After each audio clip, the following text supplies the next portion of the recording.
Welcome,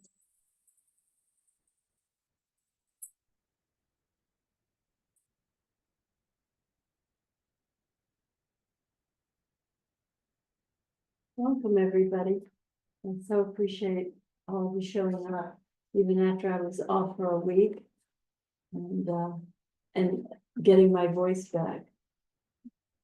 All of you know the story of my granddaughter when she was 8 years old, and her little friend was asking her, Bella, what does your grandma do? And Bella says, she talks. And so last week I couldn't do what I do, which is talk. So I gave us all a rest. We missed you. The what? We missed you though. Oh, thank you. Yeah, and I miss talking, actually. I find that there are tapes running in the mind of what to share, what I want to connect with all of you regarding the freedom and the potential for happy. That is the truth of who we all are, and the access to that as we give up the limiting beliefs about ourselves that come with the early childhood wound. And probably we incarnate with them, but that's a different conversation, which is not particularly helpful as far as I can tell, although I've had it with many of you and in groups often. But the experience, I think, for many of us in the room, and maybe on the Zoom also, recently has been one of what we are referring to as quantum vertigo. And one of the things that I've become really aware of is that as we shift out of our hanging on to external conditions in the body, looking like places we need to at least get a handle on, if not control, that as we lighten up from that, as we wake up into the experience of freedom and peace, and what in truth is our true nature, that the response in the field is so immediate. I was working with a young woman before the session this afternoon, and at the last time we had a session, she had just split up with her fiance of maybe 4 or 5 years. And so today on the call, she said, Polly, I'm nearly embarrassed. Just 2 weeks ago, right after I broke up with so-and-so, I met this guy and we're in love. I'm like, sweetheart, the field delivers. So get ready, the minute that you start to cleanse the lens of perception, as the distortions are erased and we see clearly, see the reality as it is all for us. There's nothing in it that is against us. Now, all of that is in our mind, projected into reality, and then we have a story about it, which for most of us is pretty convincing. But we live in more and more freedom now as we are willing to understand our participation in the way our reality shows up. The reality that is expressed through the quantum physics, exemplified in the double slit experiment, is how consciousness affects reality, right? The minute that the awareness comes in, then the reality says, yes, that. So whatever your consciousness brings into circumstances, into situations, into relationships, the quantum field is like going, all right, that, right? It's like, we think that the quantum field would have a value judgment and wouldn't give us what we've just installed that we clearly want. The quantum field is like, of course you can have it that way. You don't feel good enough. Oh, that's fine. Good for you. Have it that way. So we begin to understand and enjoy the level and the degree of participation that we have, which is, by the way, 100%. Because our true nature is not just the awake awareness that I am, but it is in the larger sense, it is the quantum field. I am that. Yeah. And so we have this, the fun of a reality that reflects that back to us. And then we have what, who's calling it the high play? Yeah, I think you. Yeah, so today what we want to do is to become more and more aware of the way in which it works, so that we are freer and freer in our sense of our identity, because it's in that experience, in that conclusion about our identity, that we inform the quantum field. Right? And so it's incumbent upon us that we cleanse the lens of perception, that we cleanse the lens that has in it the demarcation of our early wounding. I'm not good enough, I don't matter, I can't do it. And as those get cleansed, because they were unavoidable, but never true. And so we start to have this perception. It's kind of like we are rising above all of creation, including this body mind, including this limited identity, right? And we are experiencing the freedom and the formlessness and the potentiality, which is limitless, actually. And we love what we bring to the party. We love what we bring to the power of limits. The power of limits reincarnated into a body-mind unit that has very specific attributes. They show up in our human design, they show up in our astrology, but that is the power of limits. We have the just like I was pointing to, and with my granddaughter, what does this grandma do? She talks. You know, that's one thing that is a gift of this incarnational vehicle.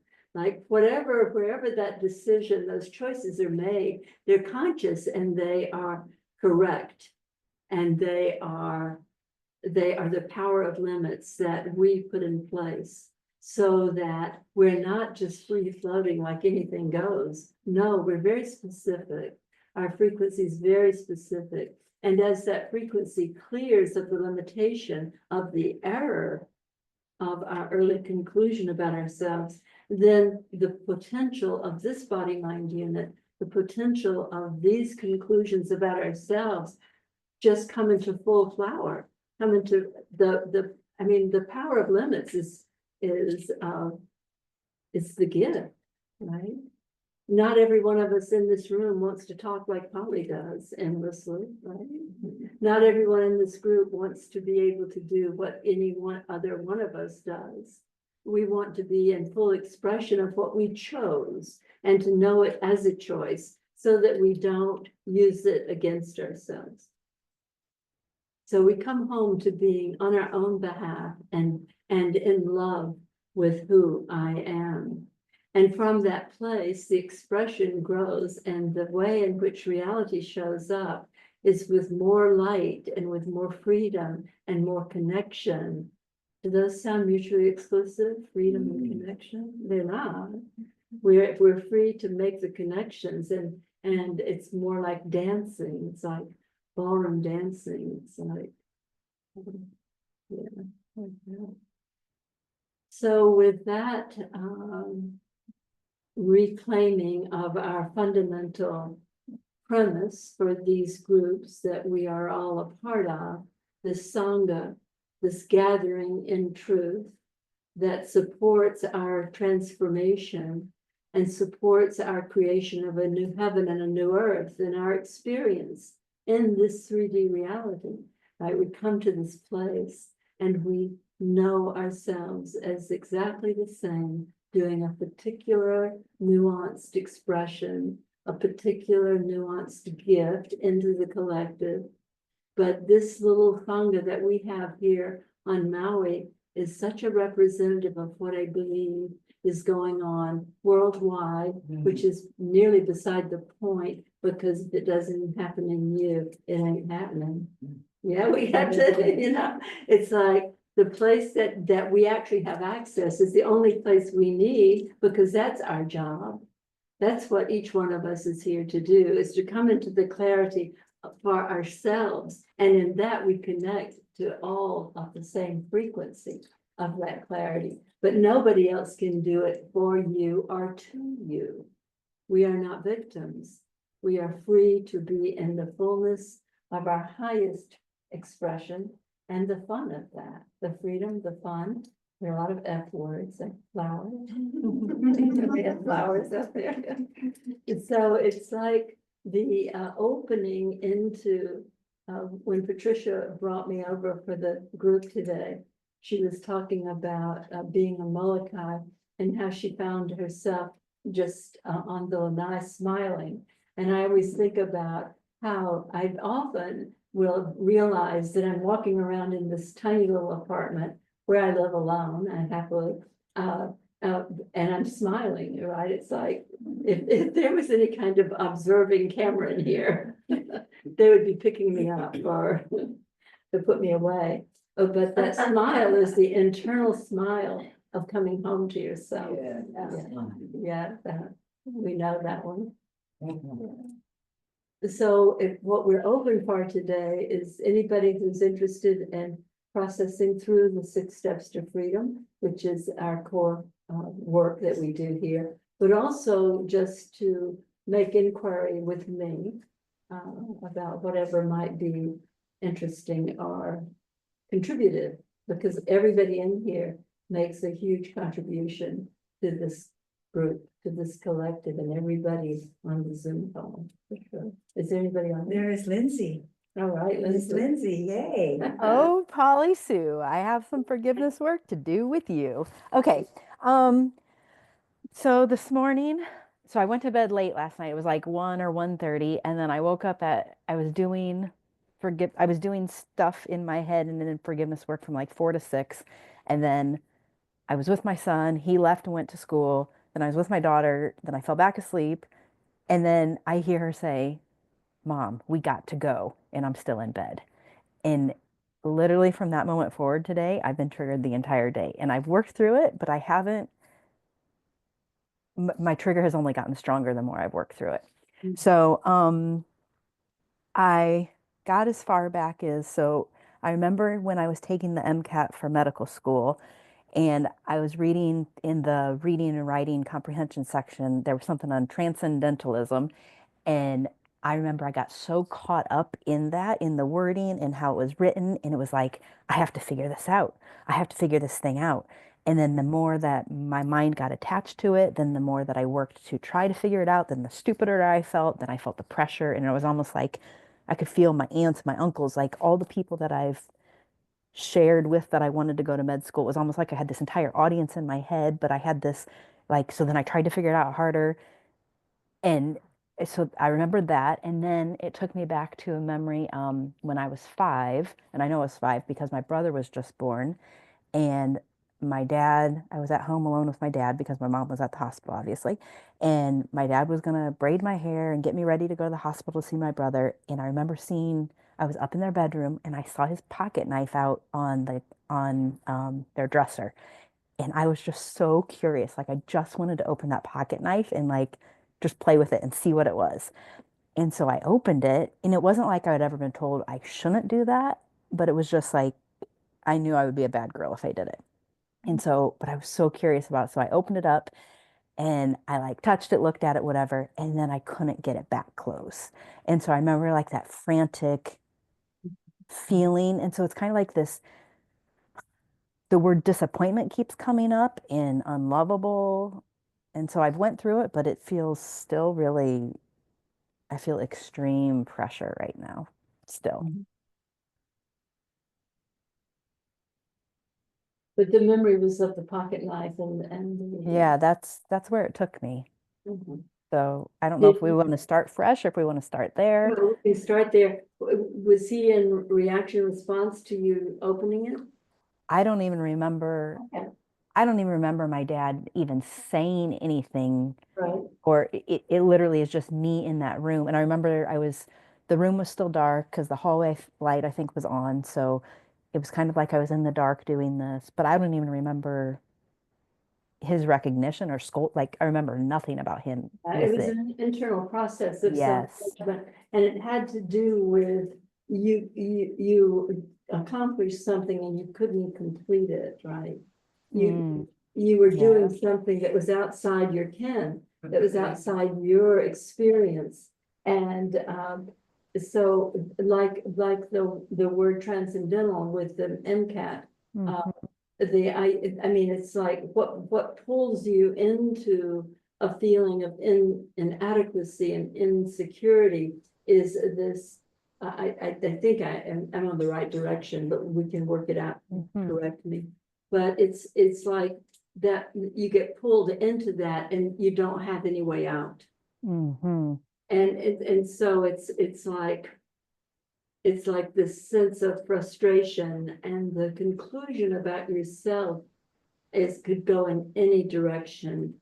I don't know what occurs to you intuitively, your conclusion when you can't grok it, when you can't get it, that you should Mm. be able to and you can't.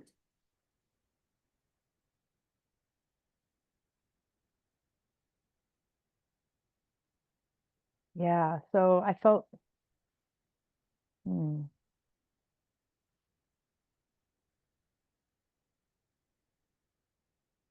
it's hard to connect with right now. Um, but I was feeling that I can't, and then he's gonna know, and then I'm that disappointment, and for sure the word, how some people are really loyal or some whatever, but like that word disappointment has always, whether it's been a coach, a sports coach, or whatever, it's like I don't ever want to disappoint somebody. So that's kind of the word that came up for me. And so I don't know, it almost seems like it's a secondary, That's, but I think, yeah, I do like what you're saying. And the word inadequacy, when I did it myself, came up, but it almost doesn't seem like it's me and my experience. It's something attached to them because I can feel the pressure of the them.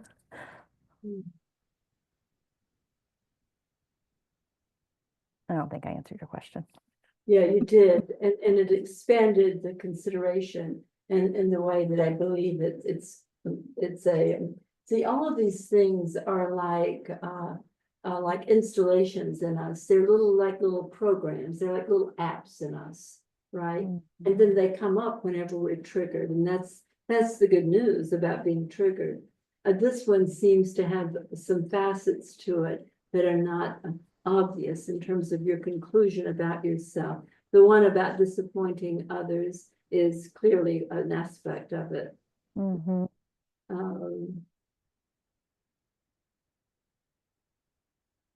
that you believed something about yourself that um,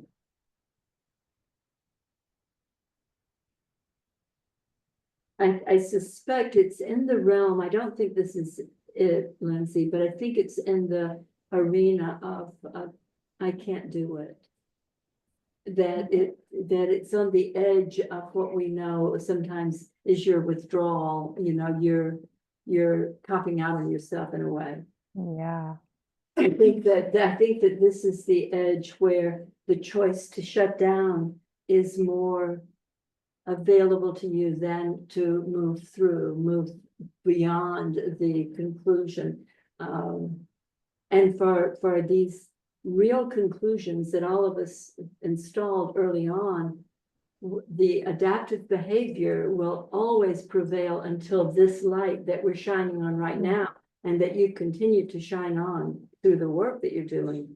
Until that light starts to come on, we will always opt for our adaptive behavior, which can be anything from withdrawing to attacking to the need to control, the need to relieve yourself, to go unconscious on yourself. I mean, the variations are all specifically to the incarnating vehicle, but they're always the direction we will go on until we start to do this work.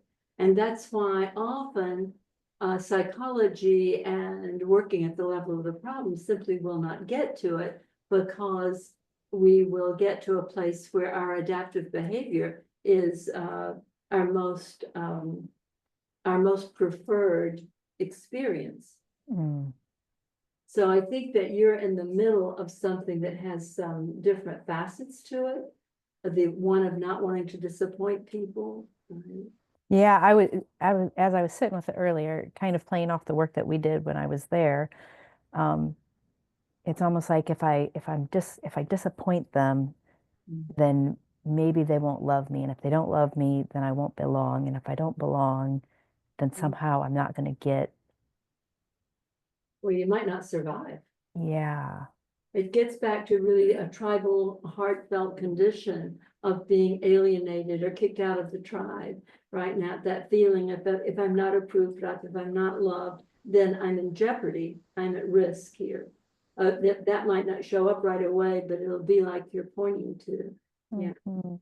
Yeah. So the belief about ourself comes from these early experiences out of which come conclusions about ourselves, right? Mhm. And this one is a conclusion that may or may not have shown up before for you, before you were 5, but it's a conclusion that is the realization, or at least for you, a sense that I can disappoint them. I can basically screw up. I mean, and that feels like the pressure, right? Yeah. Yeah. Mhm. And so to see that as the unavoidable experience and the conclusion that came out of that as just a creation, I mean, if there's any simplistic understanding of this work that we do, it's as if you can see it, it's an object and you can frigging let it go. You know, you can take that label off. I dare not disappoint. Well, that doesn't apply anymore, right? Take it out. And so that we start to get the experience of the difference between who I am as awareness and what I have as these limitations. Yeah. You are not those conclusions. They were unavoidable, but never true.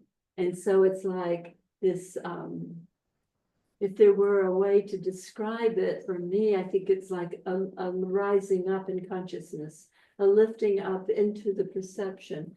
We're lifting up into our true nature, which is awareness, and seeing these distortion fields, these distortions in the lens through which we perceive reality, and cleansing that through forgiving it and seeing that it was unavoidable, but never true. And to realize the conundrum that created and forgive ourselves for having been had by it, right? Because we have all been had by it. Absolutely. Yeah. Mhm. Mhm. Thank you. I'll just keep working through this because there's still, Good. And yeah. get on my calendar so that we can take another look. Okay. Thank you. Thank you. Thank you. I have a question with that. Yes, dear. So in the first few minutes, she was talking about having opened the pocket knife, and then she felt the feelings that she had. And as I recall, you said something about, well, that would have been self-judgment. And that made sense for me, that that's what, she was experiencing a self-judgment at that point. And then you were doing the 6 steps, and I never really, I never got back and felt like I never got the answer to the self-judgment part. Right. So what's the answer to the self-judgment part? Right. Well, it wasn't available to her at this point, and there were like 2 or 3 different facets going on in this incident with Okay. All right. Lindsay. Gotcha. And that happens sometimes when we're doing the work on our own, we may be able to just go to one aspect of it. And that might have been exactly what I needed to do with her, Robert, is to go to that self-judgment. But there was a lot going on there that had to do with self-rejection. Yeah, but thank you for Well, the reason I ask is I kind of gotten that way with myself. The point where it's like, oh, okay, well, this is self-judgment for me Mhm. and I'm kind of stuck. So I was looking forward to seeing Right, a success story on that point, right, because I've felt that way myself sometimes. right. Yeah, so the self-judgment is usually through the memory, which is step 4. And then step 5 is the conclusion, and that can be a derivative of the self-judgment, right? And it is actually, I'm not good enough, I don't matter. And so that step 5 is that conclusion is where that self-judgment typically lands. Can you have self-judgment if you didn't already in the past have have the false conclusion? No, you wouldn't have. And in the areas where you don't have that internalized from your Right. early experience, you don't have self-judgment. You know, all of us in this room, probably, we all have different areas where we're like, oh, that's fine, I can do that. And there's no self-judgment. And then every one of us has had the experience of like, oh, that's so scary. No, I can't really make that call. No, I really can't say that to them. You know, it's like, you're exactly right, though. If it doesn't happen that way, it's like what the perception is when something happens. And when something happens when you're 5 years old, it's gonna freaking be about you, right? I mean, because you're the whole world. You're all that you know. And so that's when it gets installed. And then because as viewed so appears, we're gonna have one iteration after another of that very thing that will reinforce that conclusion. It would show up in our world, teachers, friends, coaches, everything.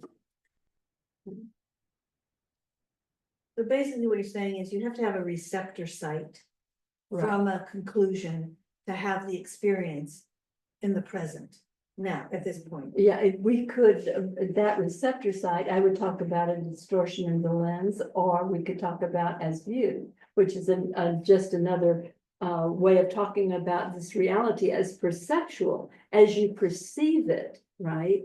So that when of course, I don't notice anybody ignoring me because I can't see them ignoring me. But when I walk up to come to our gathering here and somebody would be ignoring me or not saying hello or whatever, if I could see that and I had this sense of I don't matter, then that would trigger me. But it might not have anything to do with I not mattering. It might have to do with they've got a nail in their foot or whatever.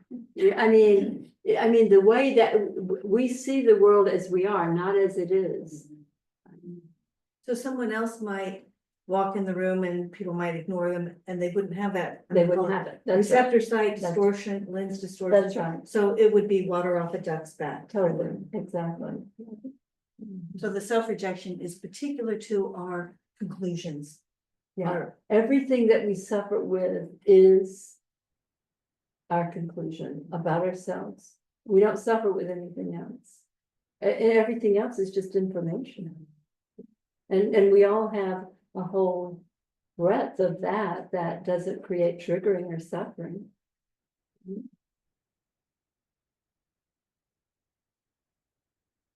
Anybody on Zoom or in the room? In the room, Bonnie. I've lived almost 80 years, so there's so much going on. Lately, I'm finding that I'm impatient with other people and frustrated because they talk so much. You're in the right place. Yeah, I've just been through a week of 4 friends being Aries and birthday parties and leading 30 people in Passover Seder at Temple of Peace, and then singing here and singing there. It's all wonderful. But I'm finding myself very irritated with a lot of people. I'm irritated with myself too for feeling irritated. Yeah, and not having patience, which my mother always told me I needed to have more patience. And I thought I was making really good progress around that. But lately, I don't feel my progress. I feel like I've taken 2 steps forward and I'm 1 step back. And so, and it's not slowing down. I mean, I'm singing 2 churches Easter Sunday and 2 rehearsals the day before. And, you know, it's all very wonderful. And it's all very much, and I've set it in motion. And I'm a Virgo, so I will follow through what I have agreed to do. So part of me is a little irritated with myself for taking on all these things at one time.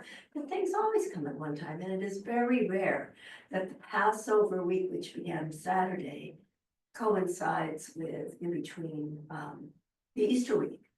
Because you know, the Jewish calendar is an astrological one, it's different every year. I'm usually thrilled when it comes together, and all my things come together at one time. But it's just been too much, so I've had to rest. And then I fault myself for resting. I should be doing, because I'm a Virgo. I was a lawyer, I've been a realtor for 35 years. I should be doing more. Everybody's doing so much more than I am. But I'm doing so much more than most people. So it's, I don't know, I'm in this not knowing state right now. And irritated. Yeah, yeah, well, the thing that we all do until we don't is that we are caught up in the external, feeling as if that's what we need to be in response to. And so that comes from our attention particles being activated early on, like your mother telling you you're impatient. She probably thought that when you were 6 months old, right? When you wouldn't shut up and it was not time yet for you to be fed or whatever. But the thing that happens is our attention particles go out, and then we're in response to out there. We've lost all sense of being ourselves on our own behalf. We've lost all possibility for authenticity.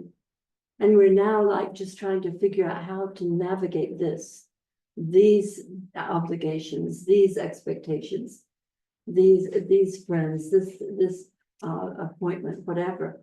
So in terms of being irritated with others, all judgment is self-judgment. Yes. And I know that you know that, but your irritation with yourself depends on you starting to be more circumspect with what it means to be kind to yourself. And it's not that you will not make mistakes initially. And they may feel like that they burden you more than overextending yourself. But it's really important to say no when no is the right answer for you, and to be willing to be aware of that so that you don't override it. It's a very specific cycle that we go through, especially as we get older, of what it means to be on our own behalf. You know, the one person that nobody else can do this work for you, you are it.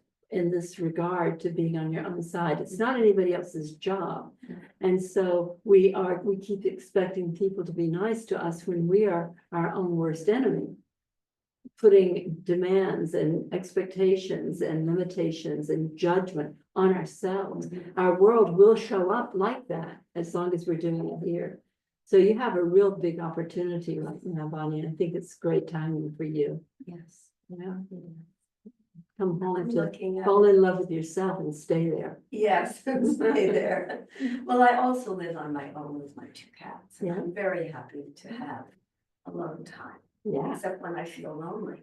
Yeah. So, yeah. Well, feeling lonely is a trigger. I Yes. would suggest that you get in touch with what that is, because the truth is that lonely is like I said, it's an early experience, and it Yes. comes from a self-judgment. Or a judgment of reality, like it shouldn't be this way. Well, it is whatever it is. And our resistance to it or opposition to it is what gives us the experience of it. So the allowing, the field of allowing is this deliciousness of loving what is. Right? straight from Byron Katie, yeah. I was making such good progress on that, And you are still. and so I will again. Yes, Good. and I am still. Thank you. So Yeah. Polly, if you were to, like, to say that is great, right? To say, yeah, love yourself, Mhm, have compassion for yourself, but mhm. that is not always so easy. It doesn't?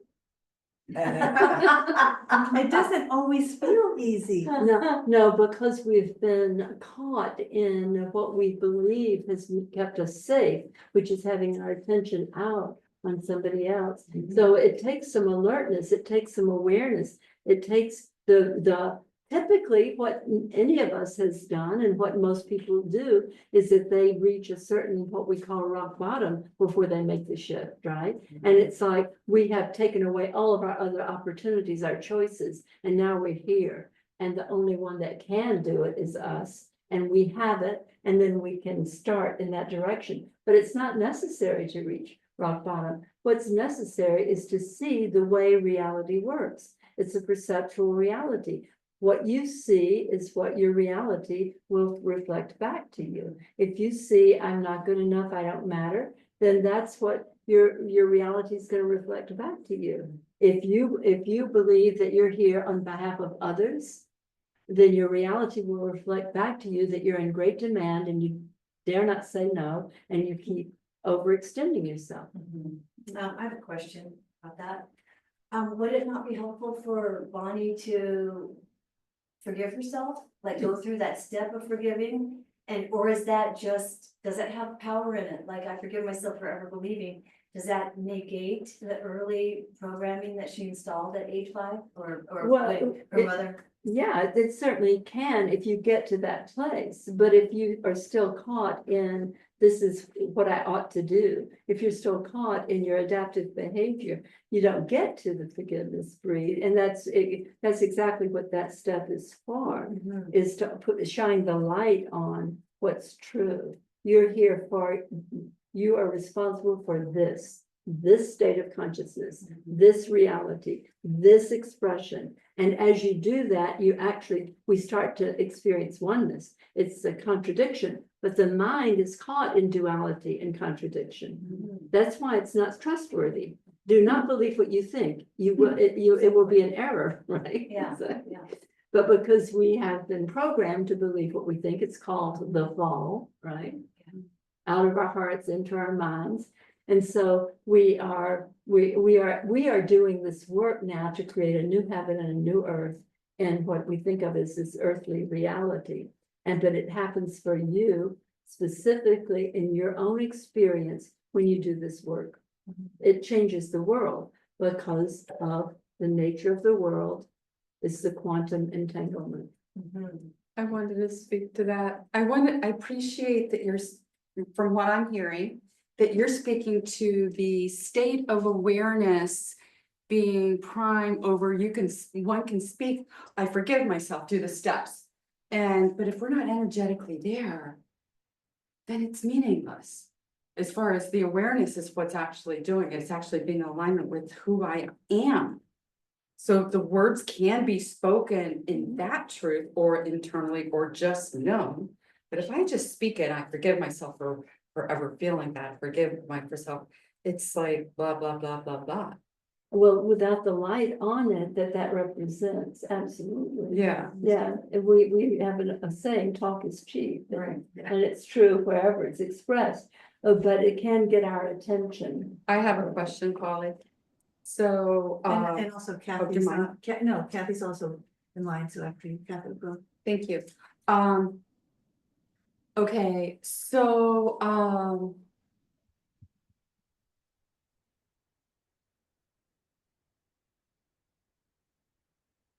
when I experience a level of pain, and I know it's a reflection of the mind and experience, I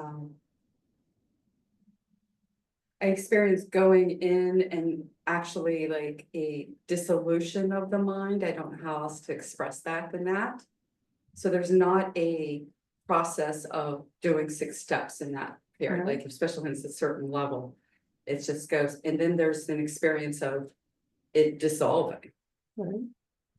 And so I was caught in the interest of your earlier conversation about the identity and power of limits.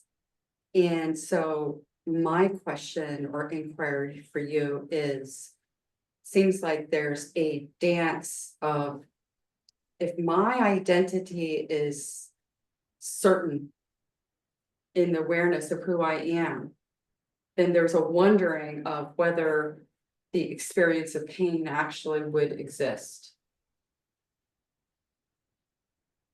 Who's wondered that? Well, that would be the question, Right. as far as yeah, language, you know, as well, Right, like I'm trying to right. express something, you know, and Yeah. you can always say who, it could be the me, and if there's a me, then there's no me. Well, But then, you know, then how do we speak it? right, well, observing anything is catalytic in a certain way. And so acknowledging or experiencing yourself as the observer, say, of the bad knee or the tummy ache or whatever. Right. And to know that that's what I have, it's not who I am, because that's the overarching view of expressing through a body-mind unit. The mind is not who I am, the body is not who I am, I have both. And as I am, as awareness, as I am awareness, aware of those, I am in a different relationship to them. If I identify with them, then that's what I call pain or suffering. Is there a discernment between pain and suffering? Can you have pain without suffering? So can there be an experience of pain without with like that showing up in this moment, but it's Well, not typically, the reverberation? distinction that most teachers make is that pain is what, the mind is what adds suffering. Because the suffering comes when you believe it means something about you. The pain is just what's happening in the knee or Okay. in the throat or whatever. And yet there's seems to be a relation in the mind that initiates pain from a wounding of some sort to show up as a distortion in the field. Because in the quantum, when I'm in a perfect alignment in the quantum, I don't experience pain. I don't experience. Well, you're not in your mind when you're in No. the mind. So I guess that's something I ask myself when there's the experience of something like that is, I guess there's nothing wrong here. It's just is what's showing up. That's right. Okay.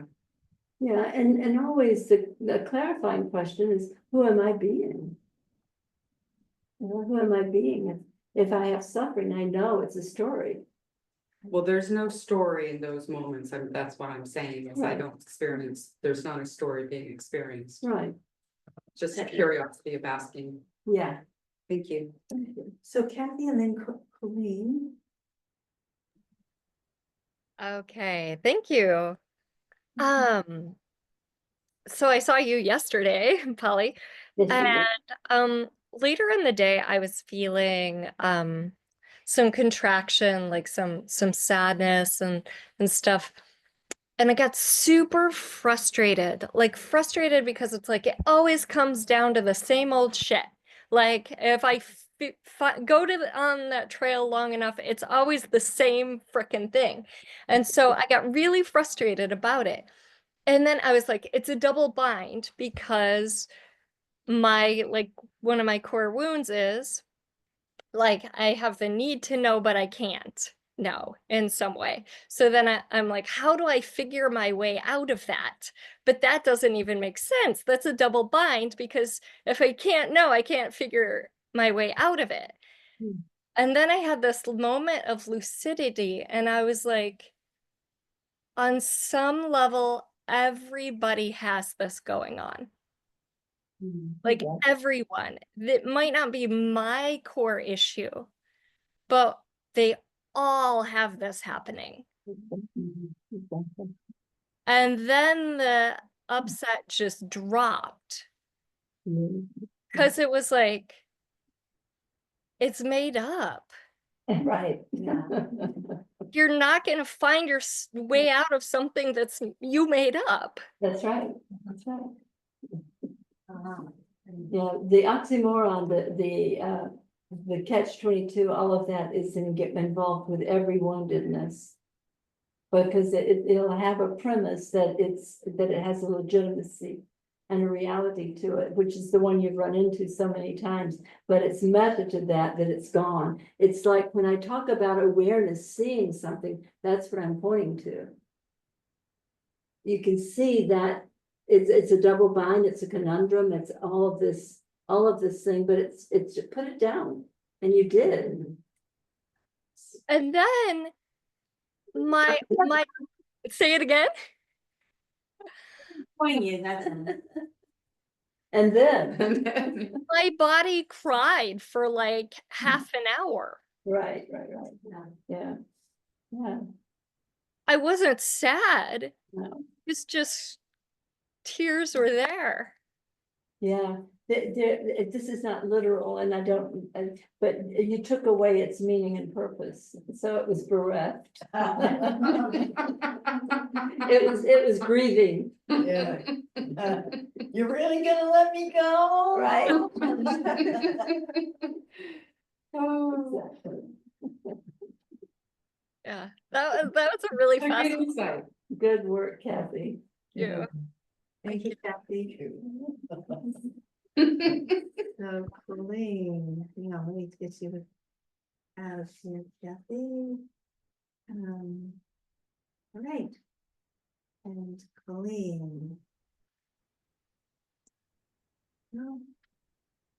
Thank you, Kathy. That was beautiful. I have been getting some amazing body work done, and it's really helping me a lot with tension patterns in my body. And I'm noticing the last couple days that I'm having tension in my jaw and getting headaches, which I usually don't get. And so I was feeling to it, and it feels like that there's a part of me that's like upset that I'm getting this work done, like I'm disturbing the patterns that have been in place, holding the trauma and all this, right? And so I was feeling that perhaps this is related to, it feels like kind of just like outrage or resistance to what's happening to the work. And so I was feeling back, like I know that there's times in my childhood where something was done to me and it was difficult and I didn't have any say so in it. And then I kind of got a little lost at that point. So if you have any guidance.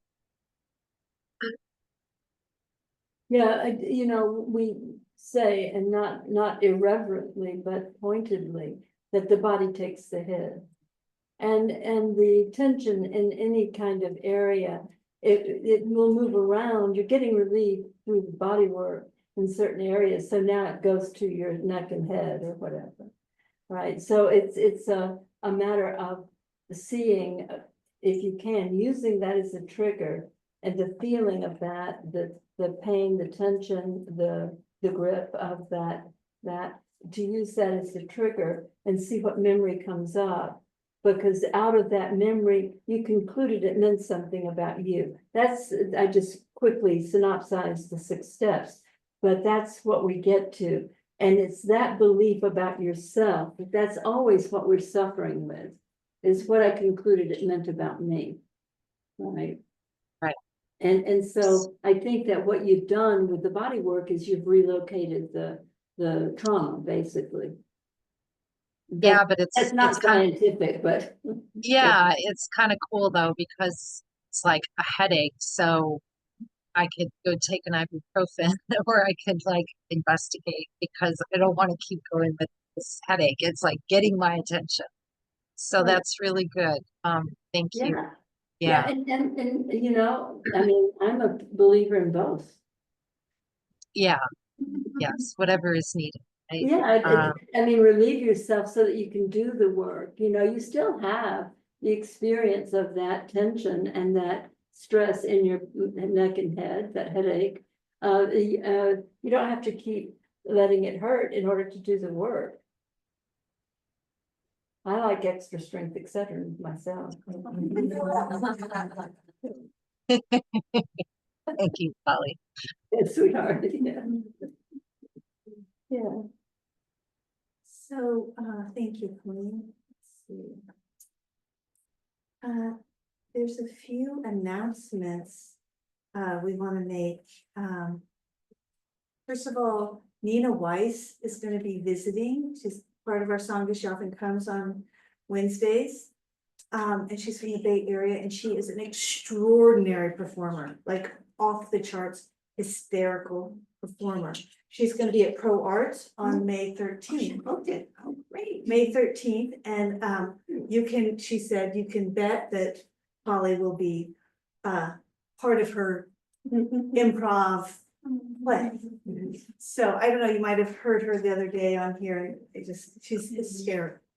She's hysterical. So we really invite everybody to come to that. There's a second announcement about.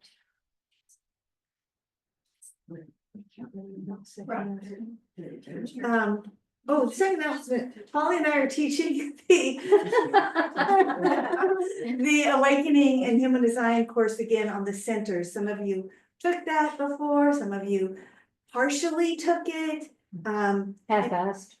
Yeah, anyway, so there's two pieces to that. One is, if you haven't taken it, invitation, again, there'll be a discount for that. If you have taken it and you want to retake it, it's $97 to retake it.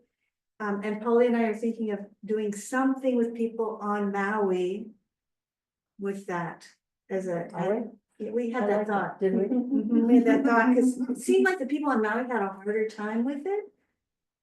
Somehow. Interesting. Yeah. Implying we're slow. We spend too much time on the beach, that's the problem.